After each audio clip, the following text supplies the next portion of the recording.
Traders, good evening. Let's do a quick review of the stock market indices starting with the S&P 500. Up until yesterday, I had been treating this chart pattern as an inverted cup and handle.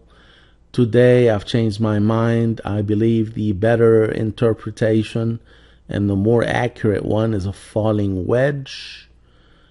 Why do I say that? Because it reminded me of a prior occurrence of this dating back to 2012, 2013. Let me tell you what it was. And here it is. It's the chart of Apple during its year-long bear market.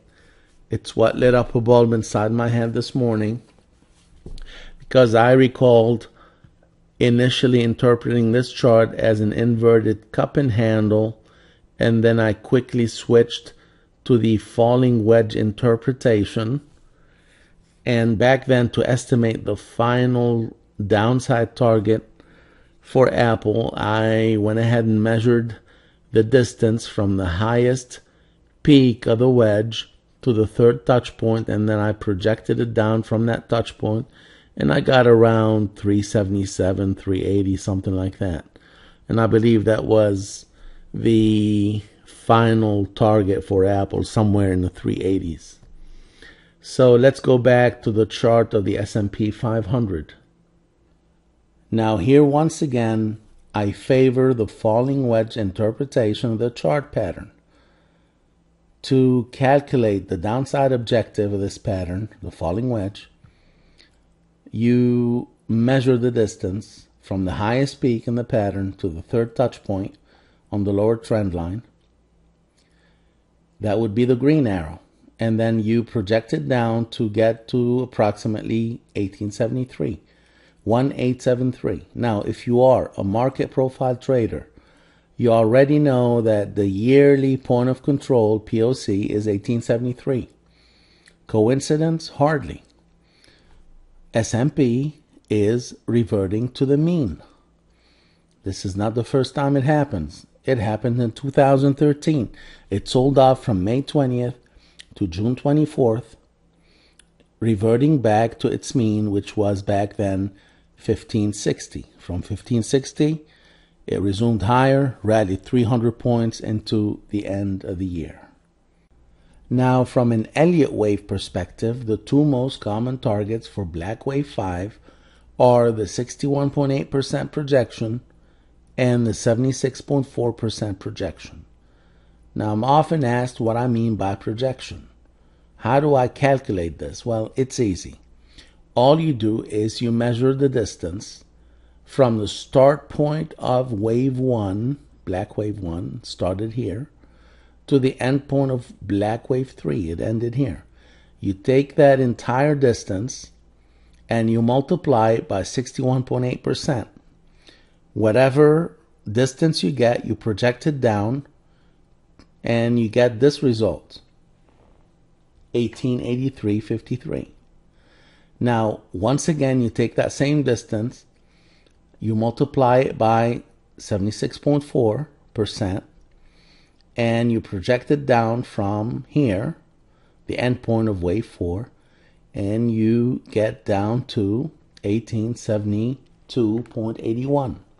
All right? It's that easy. Therefore, what we got are three different perspectives, all agreeing on a likely target of 1873 to complete this entire corrective phase.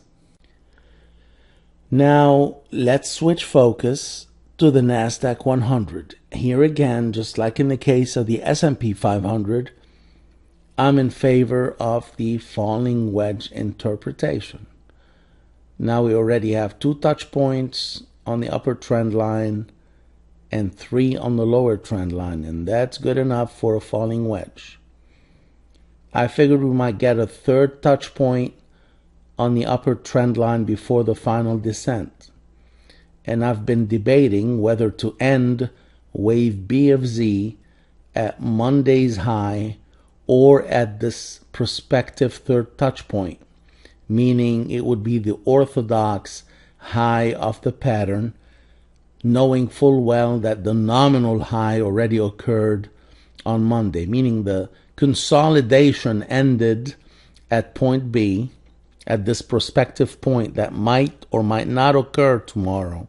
And now I'm doubting it will occur based on the overnight events. Okay, I might move it back to here, meaning we've been consolidating all week up until this level, and from here wave C of Z begins. Now I don't care where wave C of Z begins, I care more about where it's going to end. And just like in the case of Apple and the S&P 500, the way to calculate the downside objective of this pattern is to measure the distance from the highest peak to the third touch point and project it down. And when I did that, I got roughly 37.68. So we already know that wave C of Z, which will bring this entire correction to a successful end, is going to terminate somewhere in the 3700s, 3743, 3768, 3788, somewhere down there. And it should probably coincide with the S&P reaching 1873.